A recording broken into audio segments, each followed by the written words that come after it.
வயிறும் பெரும்பார கோடும் ஏழமுழமும் விளங்கு சிந்தூரமும் ஐந்து கரமும் அங்கு கபாசமும் நெஞ்சிற் குடிகொண்ட நீலமேனியும்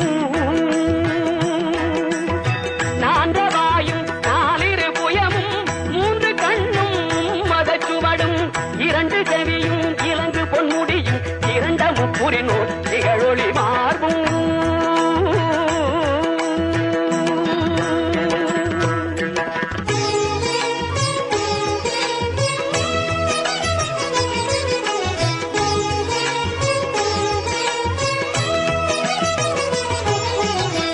பதம் கடந்த துரிய மெய்ஞான